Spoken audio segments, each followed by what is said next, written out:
මේ එකතු වෙන්නේ ඇයි ඔබතුමා පිළිගන්නවා වැඩසටහනට මේ එකතු වීම මොකක්ද ඔබ දකින්නේ 21 වෙනිදා ඕන දැන් ජනරේලියකුත් සංවිධානය කර තිබෙනවා. ඔව් මුලින්ම ස්තුතිවන්ත වෙන අද දවසේ වැඩසටහනට කැඳවීම සම්බන්ධයෙන් මෙහෙමයි. අපේ රටේ ඉතිහාසය ගත්තම විවිධ සංසිද්ධීන් වලදී මේ රටේ ජනතාව විදිහට බලාපොරොත්තු වුණා මේ රටේ දේශපාලනයේ එකතු විය යුතු තැන්. ආසන්නයේම තිබුණා මේ රටේ ආර්ථිකය කඩා වැටිච්ච අවස්ථාව. ඊට පස්සේ මේ රටේ පාස්කු ප්‍රහාරය. එතනිනුත් එහාට ගියාම මේ රටේ යුද්ධය. එතකොට යුද්ධයේදී සමහර පාර්ශව කිව්වා මේ යන්නේ අලිමංකඩ කියලා පාමංකඩ. එතකොට සමහරව කිව්වා මේ තොප්පිගල කියන්නේ ගලක් විතරයි. ඒ යුද්ධය වගේ ප්‍රශ්නයකදීවත් එකතු වෙච්ච නැති පාර්ශව අද වර්තමානයේ වෙනකොට එකතු වෙන්න පටන් අරන් තියෙනවා. දැන් අපි ප්‍රශ්නයක් නැහැ. දේශපාලන පක්ෂය වලට එකතු වෙන්න පුළුවන්. දැන් එකතු වෙන්න එහෙම බරපතල ප්‍රශ්නයක් රටේ තියෙනවද කියන එක ජනතාවට ප්‍රශ්නයක්. ජනතාව අහන්නේ ඉදිරිපත් කරනවා දැන් ජාතික ආරක්ෂාව ගැන මේ තර්ජනයක් කරනවා කියලා දැන් අර ශාන්ත බණ්ඩාර මේ හිටපු අමාත්‍යවරයා සඳහන් කරනවා දැන් ජීවත් වෙන්න බයෙන් ඉතිහාසයේ කවදාවත් මේ විදිහට බයෙන් මිනිස්සු ජීවත් වුණේ නැහැ. මං හිතනවා මේ ඊට වඩා ජාතික ආරක්ෂාව පිළිබඳ ප්‍රශ්නයක් තිබුණා මේ රටේ යුද්ධය තියෙද්දි.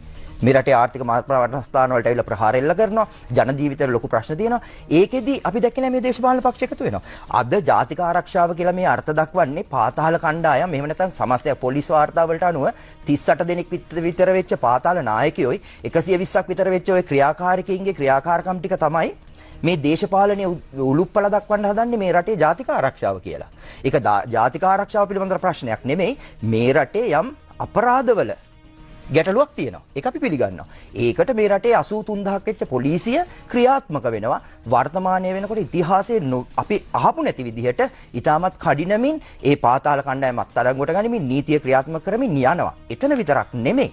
අද මේ කියනවා මේ වර්තමාන දේශපාලන පෙරළිය මේ රටේ මිනිස්සු කරන්නෙම ජනතාව කරන්නෙම මේ රටේ දූෂිතයින්ට දඬුවම් දෙන්න ඕන. මේ රටේ අපරාධ වලින් මංකොල්ලා කාපු දීපල නැවත අත්පත් කරගන්න ඕන. ඒක අද මේ රටේ වෙමින් තියෙනවා. මේ රටේ වැරදි අපරාධ චෝදනා යටගගා හිටපු දේශපාලඥයෝ රාජ්‍ය නිලධාරීන්ට විරුද්ධව නීතිය ක්‍රියාත්මක වෙනවා. එතකොට මේ රටේ අපරාධයකින් උත්පාදිත දීපල වගේ දීපල නැවත පවරා ගැනීමට අනපනත් ගෙනල්ලා මේ රටේ ඒ ආයතන ගොඩනගමින් මේ රටේ ඒ අපරාධ දූෂිතයින්ට දඬුවම් දෙමින් යනවා. අපි දැක්කේ නෑ මේ රටේ පාහර යන සිවිල් පුද්ගලයින් වරන් ගිහිල්ලා නීතිය ක්‍රියාත්මක කරනවා. අමිල මහත්තයා මට මේක පැහැදිලි කිරීමක් අවශ්‍යයි. මොකද මේ ආරක්ෂාව දෙන්නේ නැල්ලු. හැබැයි මේ මුලින්ම පුටා දමන්නට රජය උත්සාහ කරනවා කියලා ඔබ පෙර සඳහන් කරා.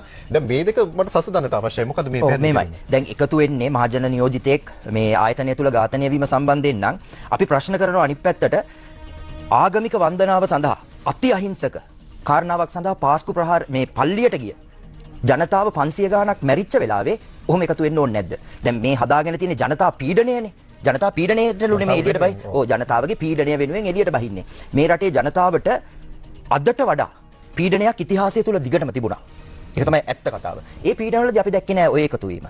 ඔය ජීවිත තර්ජන ගැන. අනිත් එක පාතාලය ගැන කතා කරනවා නම් කෙනෙක් කියනවා නම් මේ පාතාල ක්‍රියාකාරකම් අවුරුද්දකින් පටන් ගත්තා කියලා. ඒක ඉතිහාසයේ ඔය ඉන්න දේශපාලඥයින්ගේ පහුගිය ඡායාරූප ටික ගත්තම කවුද කා එක්කද පාතාලෙ එක්ක හිටියේ කියන එක මේ රටේ ජනතාවට හොඳටම පැහැදිලි. මේකයි. මේක වෙලා තියෙන මම දැක්ක අර ලක්ෂ්මන් කවුද?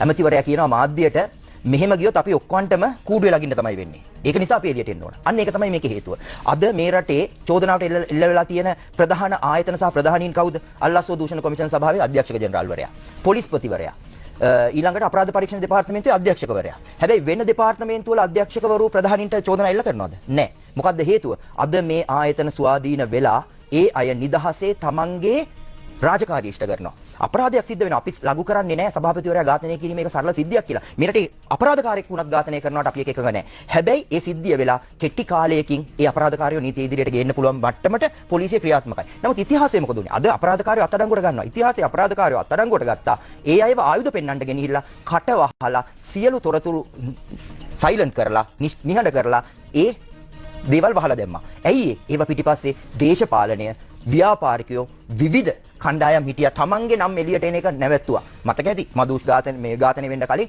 මදුස් දේශපාලඥයන් ගණනාවකගේ නම් කියලා තියනවා කියලා කිව්වා. හැබැයි අපි එක්කෙනෙක්ගේ නමක් ඇහුවද? නැහැ. හැබැයි දැන් මොකද වෙන්නේ? පොලිසිය ගිහිල්ලා පිට රටවල් වලට ගිහිල්ලා අපරාධකාරයෝ ගෙනල්ලා ඒ අයගේ ප්‍රශ්න කරලා අද ගමක් ගානේ ගෙවක් ගානේ ගිහිල්ලා අයිස් වල්ලපු තැන් හැම තැනක්ම එළියට ඇදලා ගන්නවා.